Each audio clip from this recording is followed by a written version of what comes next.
in the world. He'll take you out your kids. He don't care your granny. He can get out of the hospital because the car seat is expired that she got. And what you would see in a movie, she would say that scene, but in Nigerian culture. So I was breaking down in hives really bad. Hey guys, welcome back to my channel. My name is Marquita Lachey XO. If you are new here, make sure you hit that like button, subscribe to this channel, and share this video if you like it. Today's video is going to be just a little girl chat, book chat type thing mixed with some things going on in life. It's going to be all over the place as usual because I'm always all over the place. And I haven't had a sit down with you guys, I don't think, in a minute. Usually the last couple of vlogs I've been doing is basically my life and me doing my birthday stuff and just living my life and going to the doctor a lot. So basically that's probably what you'll be seeing from me a lot of.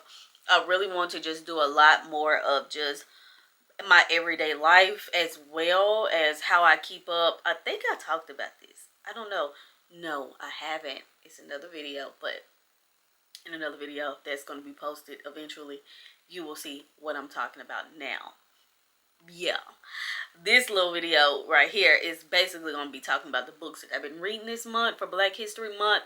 And because I have been kind of stagnant on my reading, it's not going to be like a ton of, you know, book recs this month. So that's why it's going to be kind of short, kind of cute, kind of to the point. Anyways, you guys should know that I have been very sick lately. And today I feel pretty good. Like, I don't know if we talked about what I have yet, so we'll talk about it now. I have hyperthyroidism, and it has affected my life tremendously. At this point, it's like so many highs and so many lows, and times where you just want to cry. I'm scared to death. It's a lot. It controls pretty much everything inside of your body, and it takes a freaking toll on you. Like, I sleep a lot now. Like, I have to take a nap during the day, no more than like an hour, 30 minutes, but I have to take that nap or I won't be able to even think straight. It affects your brain, your pituitary glands, if that's how you say it. Like, sometimes my head feel like it's just going to smash or mush all together. My eyes hurt all the time. I have light sensitivity. My sight is a little off. They're always dry. I'm trying to see if, right now I have fast heart rate and palpitations, and I was breaking down in hives really bad. That's kind of went away now, so it's a lot. I just want you guys to know it's a lot. It's a lot, and it scares me a lot, and I've had to take a back seat on exercising and doing things that I really like. I have to change my diet and how I eat. And like right now, I have coffee. I'm not supposed to have coffee. I don't drink it but once a week now, when I was drinking it every day. And it's decaf.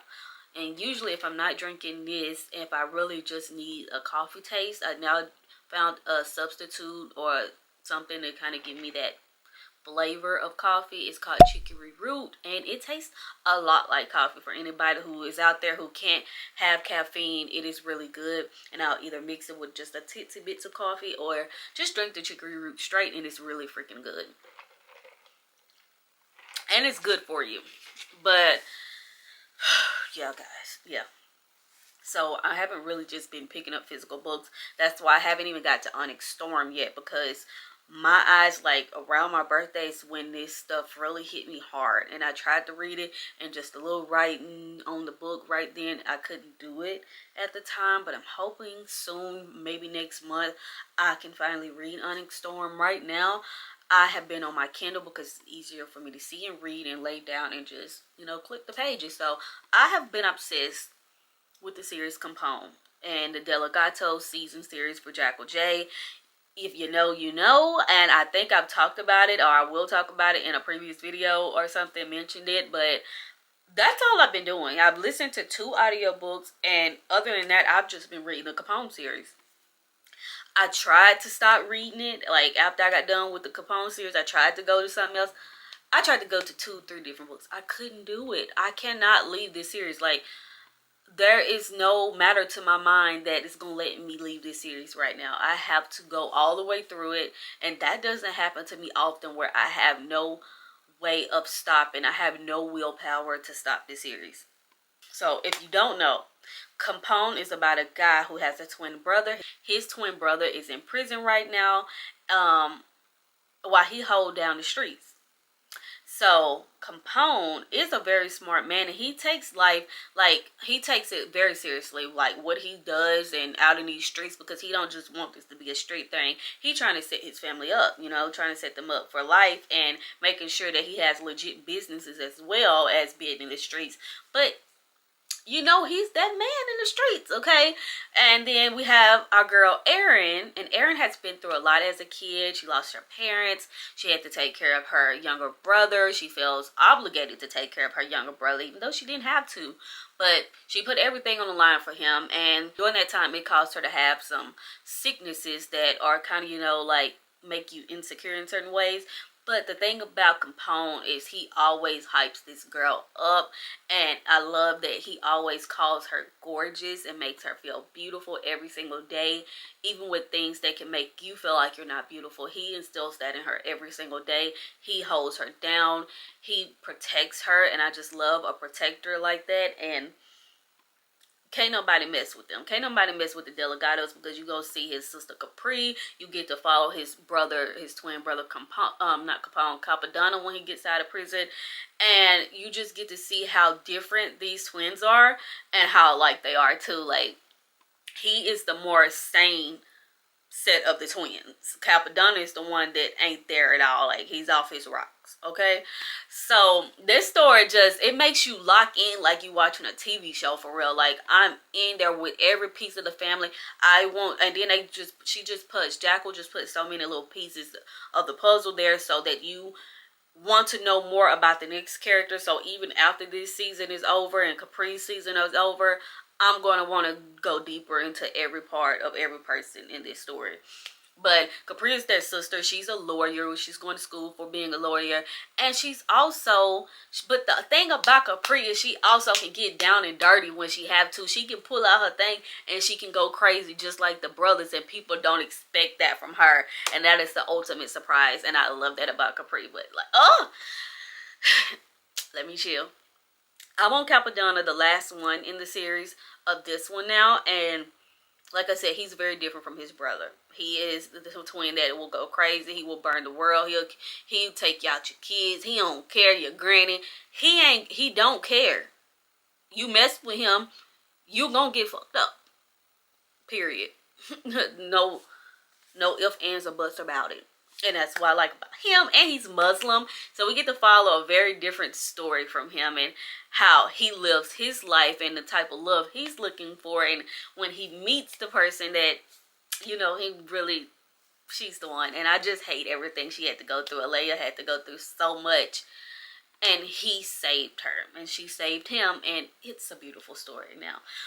I don't know. But next, I get to read about Capri. So I'm so excited to get to Capri. Because she has lost so many loves and she can't find nobody who just down for her. Like, they need to be rocking with her. And I'm ready for her to find the man that's going to protect her and hold her close and dear to his heart. Like these other bums should have did. But they lost. They missed out. But it's okay. It's okay that they missed out. But that's all I've been reading, guys.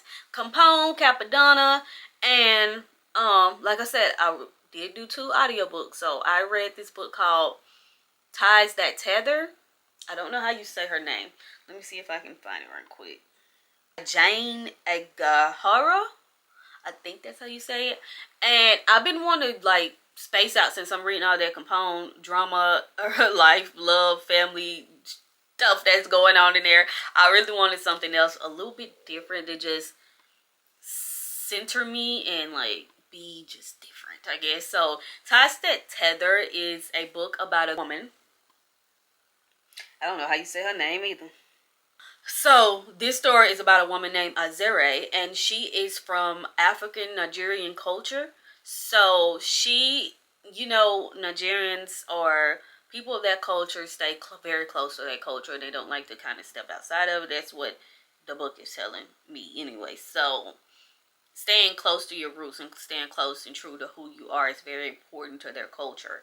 And she's always felt obligated to abide by that, even as a adult. So when her father passes away, and all she has is her mother and her uncle, and she watched how hard it was for them to struggle raising them, and they brought them to a different place to live called Canada, and leaving where she originated from and coming here, your roots and the new person that you are becoming kind of mixes together, and you become a new person.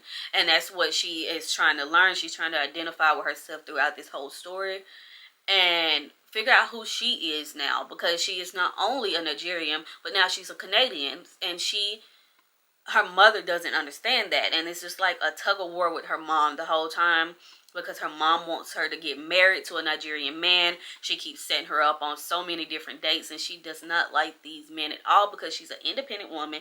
She don't want no man trying to put her barefoot and pregnant and not working at home, and that's what most of them be trying to do. But she ends up having a one-night stand with an Italian man named Raphael, and from there the lines kind of blur, and she is trying to fight against her feelings for this man the entire book. And even when she stops fighting, it is things that come in the way, nature comes in the way of this, and makes them have to kind of come back together. And even then it's a fight. Like, the whole premise of this story is that she has to find herself, and she's got to find her voice. She has to stand up to her mom at the end of the day and do what makes her happy. And it was a beautiful story to learn more about her Nigerian culture and learn how she was able to find her voice as well as love, and define the odds, because who can tell you who you can love? Like, that is your choice. And I love the story. It was a beautiful story. And I would probably give it a 4.5 star. I even liked it at the end. And in this book, it was like, I love that the author was doing like and scene, and then she'll tell like what you would see in a movie. She would say that scene, but it was set for the characters then, and then it was to be another scene. She would just do that, like, I think she did like one or twice in the book, because it was just showing different chapters and different moments that were happening pretty fast to like get to the next part of the story. I love that about that. But yeah, I think I would read more from this author. I really liked it. And the other book that I read, I just finished Technical as well by Alexandria House. We already know she's a really great author. Anytime I pick up a book, I know I'm going to be satisfied at the end. And I already read the first part in the Cyclone series, I think it's called.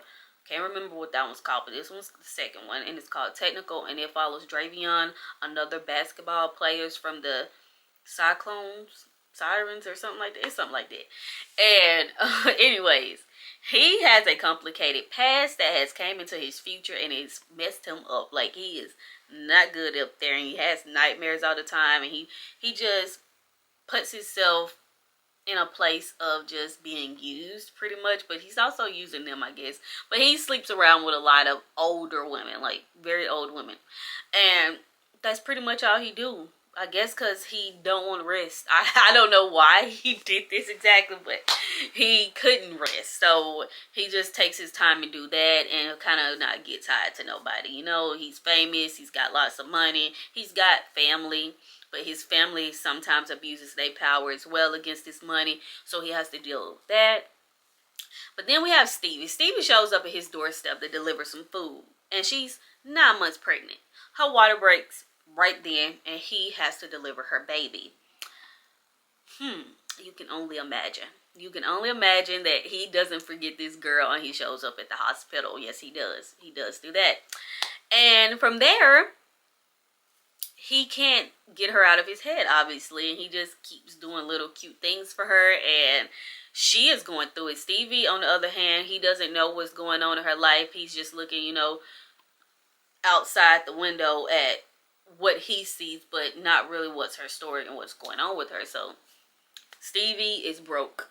Stevie barely have a job, okay? And she is an artist, but as you know, artists don't get what they deserve all the time. So she has to take a seat back to her artistry because she's pregnant, and the baby father didn't want to be there because he's an artist too. And yeah, so she has to take all this on. She has so many trials and tribulations that making her feel like, damn, am I even a good mother? Before she can even get out the hospital, she can't even get out the hospital because the car seat is expired that she got at like a yard sale or something, and now she's sitting there trying to find out how she gonna get a grant or something to get the baby a new car seat. Her house is falling apart, and she was doing real bad, real bad. That's the thing about saving each other, because again, these are two people who are going to save each other in the midst of everything, because he needs saving as well, from the nightmares, from the pain he's enduring, of how to stand up to his family. A lot of courage is needed on his part, and she just needed somebody to be there for her and actually love her, you know. So it was another beautiful story to watch them unfold and unpack all their trauma to each other, and how they're going to get over it and get past it. And yeah, I loved it. I loved it. I would give it a 4.5 star as well, because it was really good. I think it was just one thing in the book that I don't think I got an answer to, but they might tell me later, in the third book or something. They might bring it back up, but I don't know. But that is, how long have I been talking? Oh, I've been talking for a minute when I said this was going to be short. So I just wanted to give you guys an update on what I have been reading, and as you can see, it's just been Capone and those 2 audio books. And I'm probably going to continue until, like I say, I get done with the rest of the Delegato series.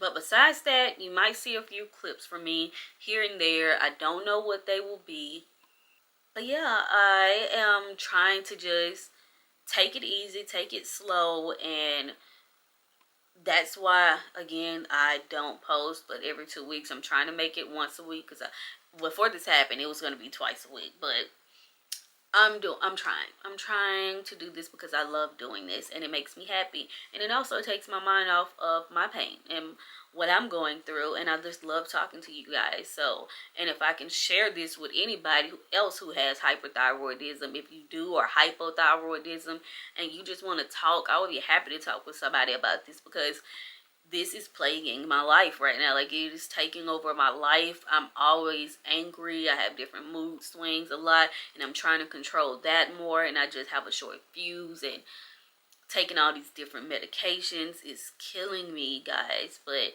I always wake up and try to see the brighter side. Even if I'm in pain, I just get up and I try to get through it, get through that day, because once I get through that day, I can get through the next day, and the day after that, and the day after that.